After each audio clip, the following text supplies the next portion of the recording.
Welcome to के M pharmacy world. तो कैसे हैं आप सभी लोग। मैं हूं मनोज।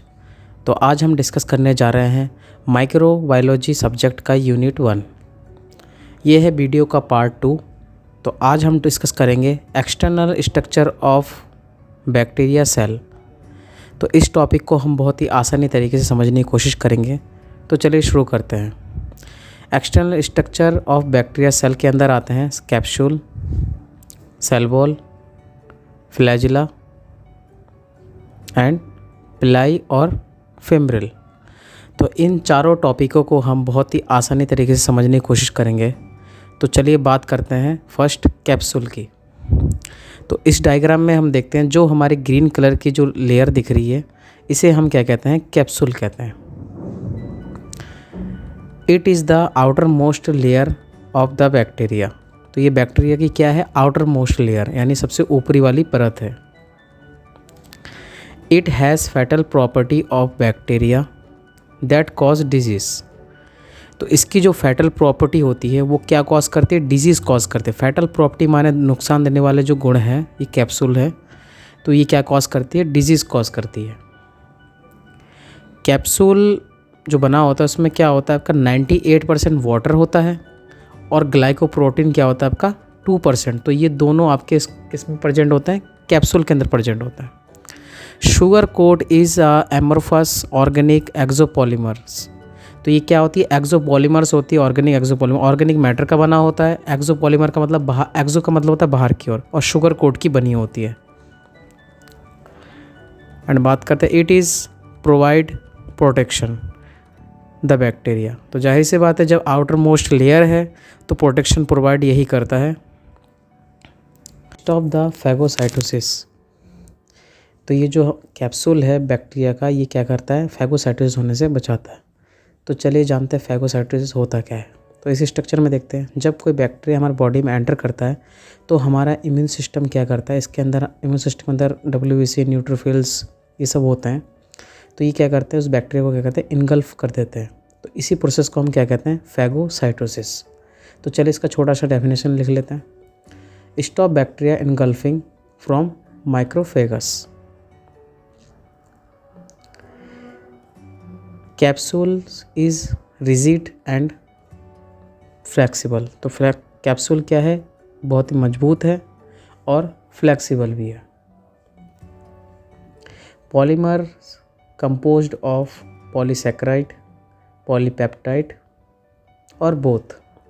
यानी जो कैप्सूल होता है ये पॉलीमर होता है आपका पॉलीसैकेराइड का या पॉलीपेप्टाइड का, या कभी कभी पॉलीपेप्टाइड और पॉलीसैकेराइड दोनों का। बात करते हैं इसके फंक्शन की।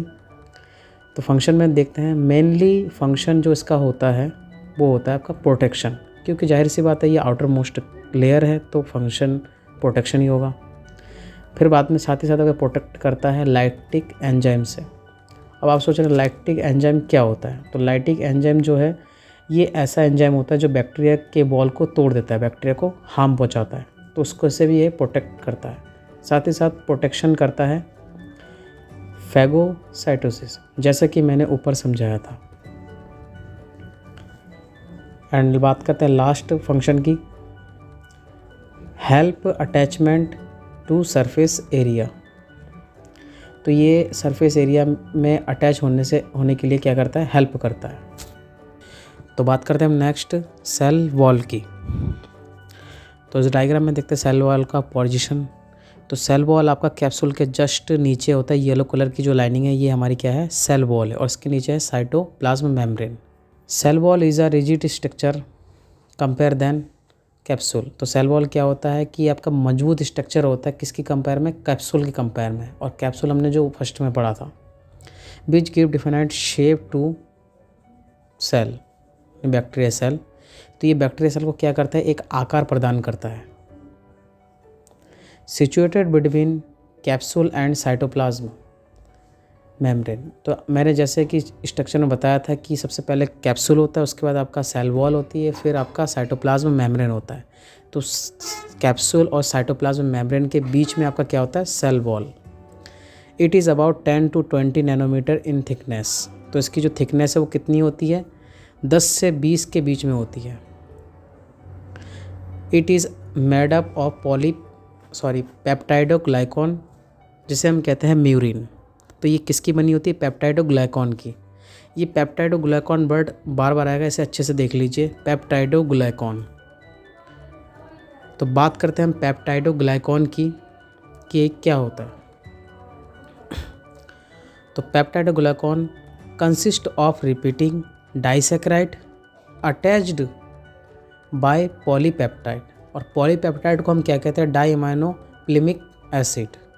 यानी क्या कह रहा है कि ये रिपीटिंग होता है एक के बाद एक आपका डाइसैकेराइड से, और डाइसैकेराइड अटैच होता है आपका पॉलीपेप्टाइड से। पेप्टाइड से आपका क्या हो गया? पेप्टाइडो, और डाइसैकेराइड से आपका क्या हो गया? ग्लाइकॉन, यानी पेप्टाइडोग्लाइकॉन। तो बात करते हैं हम डाइसैकेराइड की। तो आपको पता ही होगा कि डाइसैकेराइड क्या होता है। डाइसैकेराइड होता है आपका 2 मोनोसैकेराइड, यानी दो मतलब अलग अलग शुगर मॉलिक्यूल्स। तो ये शुगर मॉलिक्यूल्स को देखते हैं। फर्स्ट जो मोनोसैकेराइड है वो है एन एसिटाइल ग्लूकोसामिन, जिसे हम कहते हैं NAG, नाग। एंड सेकेंड है एन एसिटाइल म्यूरेमिक, जिसे हम कहते हैं नाम। तो देखते हैं इसके पोर्शन को कैसे रहता है ये। तो जो 2 मोनोसैकेराइड इज़ पोर्शन अल्टरनेटिंग। अब अल्टरनेटिंग के वर्ड से क्या समझ में आ रहा है कि पहले आपका नाग फिर नाम, नाग फिर नाम, मतलब 2 मोनोसैकेराइड क्या होते हैं आपका, उसका जो पोर्शन होता है वो अल्टरनेटिंग होता है, नाग फिर नाम, नाग फिर नाम। तो इस तरह ये क्या होता है आपका? जुड़ा हुआ होता है। अब ये जुड़ा हुआ तक होता है किससे? तो linked by diaminopimelic acid, जिसे हम DAP कहते हैं शॉर्ट में। तो डाई अमाइनो प्लिमिक एसिड मैंने ऊपर ही बताया था कि डाई अमाइनो प्लिमिक एसिड क्या होता है। तो डाई अमाइनो प्लिमिक एसिड क्या होता है? आपका पॉलीपेप्टाइड्स को ही हम डाई अमाइनो प्लिमिक एसिड कहते हैं। So gram negative bacteria cell have a much thinner peptidoglycan layer. तो जैसे कि जाहिर सी बात है कि जो ग्राम नेगेटिव और ग्राम पॉजिटिव 2 बैक्टीरिया होते हैं, तो ग्राम नेगेटिव जो बैक्टीरिया होती है वो क्या होती है? मच थिनर होती है। उसकी जो पेप्टाइडोग्लाइकॉन लेयर यानी सेल बॉल आपकी पेप्टाइडोग्लाइकॉन से बनी होती है। तो बात करते हैं ग्राम पॉजिटिव जो बैक्टीरिया है, इसकी जो लेयर होती है सेल वॉल की, वो देखते हैं। तो ये क्या होती है? थिक होती है, थिक सेल वॉल होती है इसकी, और 20 से 80 इसमें लेयर होती है किसकी? पेप्टाइडोग्लाइकॉन की।